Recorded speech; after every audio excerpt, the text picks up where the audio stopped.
In May 2019, Nintendo started a voucher system for subscribers of Nintendo Switch Online. Initially in Japan and Europe, and later in other regions, participating customers were able to spend $100 or equivalent on two vouchers at a time and could redeem them against a variety of mainly first party Nintendo titles. However, this summer, Nintendo decided to discontinue the system, announcing, as of 11:59 p.m. Pacific Time, January the 30th, 2026, it will no longer be possible to purchase Nintendo Switch game vouchers. Any vouchers you purchase on or before that date will work exactly as they currently do. Unused vouchers expire 12 months after the date of purchase. End quote.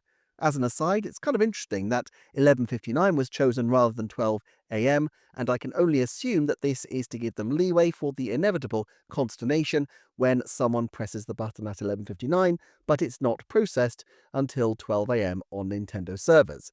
At any rate, with the vouchers going out the window, the question becomes, what's next?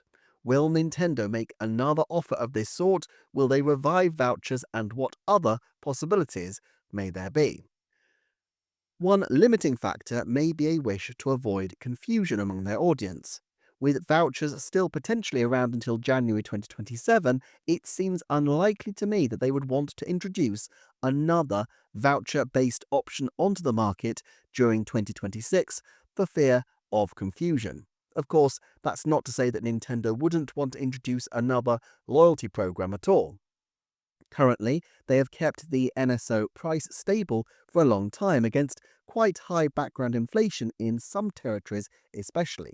Now, of course, the usual arguments can be made about whether it is justifiable to raise prices alongside an inflationary environment, but irrespective, Nintendo clearly take the path that they will stick to inflationary increases, as we know their game prices at console launches have trapped inflation for decades now. When Nintendo Switch Online was launched, the accusation was that it was overpriced and low value, especially as the classics library was slight. But the same allegation can hardly stick now, and while I'm sure the same accusations will resurface again during a price hike, one is ultimately inevitable. Now, the original voucher system wasn't actually linked to Nintendo Switch Online, but it did follow soon after, perhaps signalling even back then that they saw this as a temporary part of the offer rather than something core like the Classics app, and that's why they didn't include it in their very first announcements.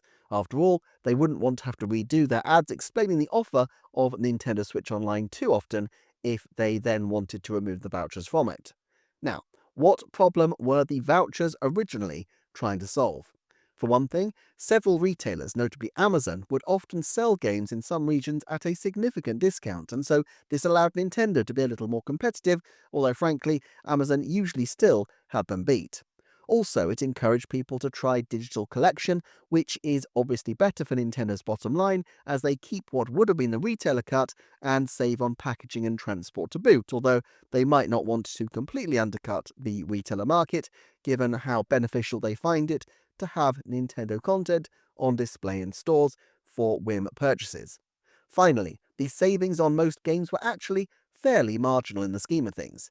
In fact, in some cases, the games were literally the same price with a voucher as they were before, meaning essentially you were just giving Nintendo an interest-free advance and giving them the right to refuse you service if you did that about your choices for longer than 12 months. The only very significant discount would have been on Tears of the Kingdom, where people could save $20, but generally it represented a saving of $10 per game, which is obviously better than a poke in the eye with a sharp stick, but not exactly wild value, especially compared to many retailers and even some of Nintendo's own occasional offers. In fact, it was possible to actually be disadvantaged if you used a voucher for a game without realizing it that was already on a large discount. But what happened since then? Well, in a US context especially, inflation rose significantly, and so Nintendo found themselves being tied to discounts that they no longer necessarily might have wanted to stand alongside. To some degree, this was fine because it was late in the console's life, and the games they were discounted were mostly older ones anyway. Indeed, the steady effect of inflation and the incredible resilience of the Nintendo Switch hardware in terms of sales stopped them from needing to offer a select style, cheap games lineup and allowed them to set the expectation that Nintendo content, pricey as it may be, will retain its price point into the future, thereby discouraging people from waiting on purchases for deals which might never come. All things considered, it probably helped Nintendo more than it hurt them. Now, I think discontinuing the vouchers when they did make sense because they wanted to pivot to a new system and a new pricing structure, but it also allowed them to step back and reconsider how to approach financial incentives for games.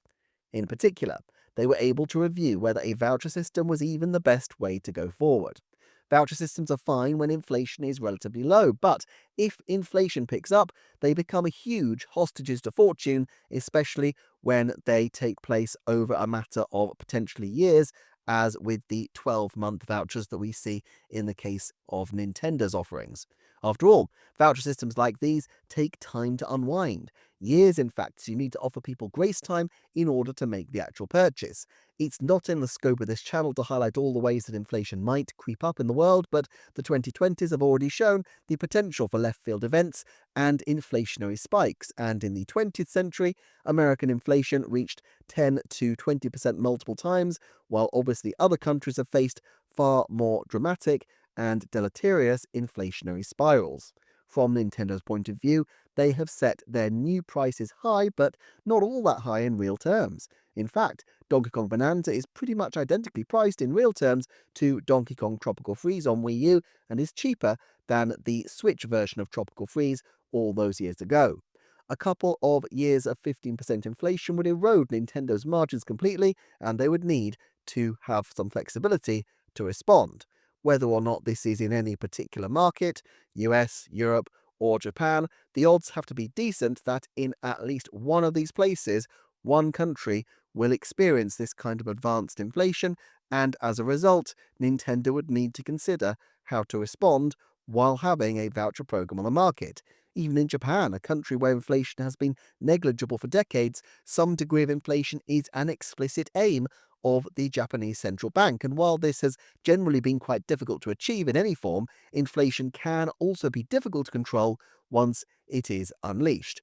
Now, maybe none of this will be a huge problem, but it is at least seeming to be a greater threat than 2019, and against this backdrop, I would be rather cautious about launching a voucher system that is tied to a fixed value offering.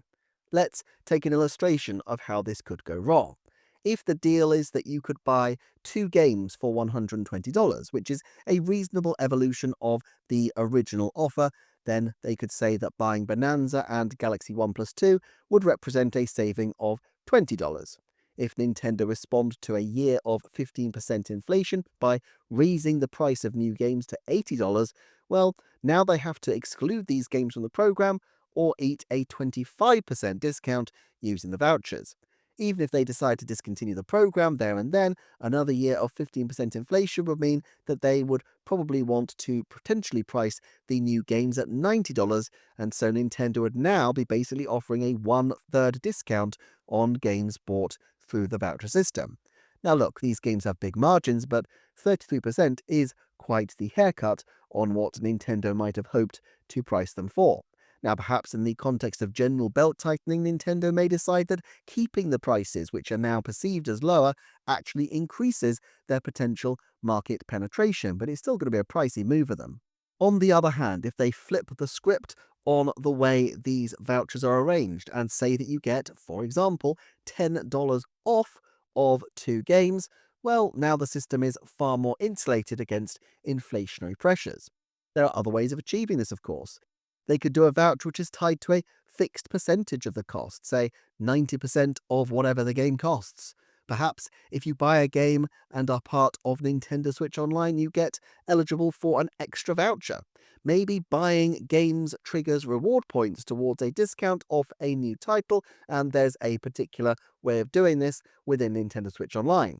Of course, this isn't too different from previous rewards like gold points, and it certainly seems like something they will continue to experiment with. They also may consider that they want to expand people's tastes a little. Nintendo is putting a lot of effort into pushing what were once considered its smaller franchises like Metroid, Kirby, and Donkey Kong. One alternative to vouchers would be to have special offers exclusive to subscribers, which would allow Nintendo to pivot particular offers towards players for franchises they might not have tried yet, in the hope of getting their core audience more familiar with other franchises and encouraging some of their less core audience to try a few more things. Beyond this, at present, Nintendo seem to have exerted some pressure on Amazon and other retailers to the extent that discounts are seldom anywhere near as significant as they were on Switch. So, this is my logic. If I were to put a number on it, and I try on this channel just for posterity to do so, even if it just means I can look back and calibrate my judgments in future, I would say that a vouchers announcement during 2026 is only a 10% chance because it's early in Switch 2's life, the existing program is still winding down, and there's a backdrop of some economic uncertainty. However, some kind of new discount, loyalty, or reward program being instituted trends towards likely in the long term, and I would guess it will be 50% likely by 2029, by which time the new console will be well established on the market. If they don't decide to do something like this, it will probably be because of market uncertainty, although of course even then they will want to ensure that people are attracted in an environment where price is an even bigger factor in whether people decide to buy their console and their games or not. Shout out to Paladin8669 for inspiring this video.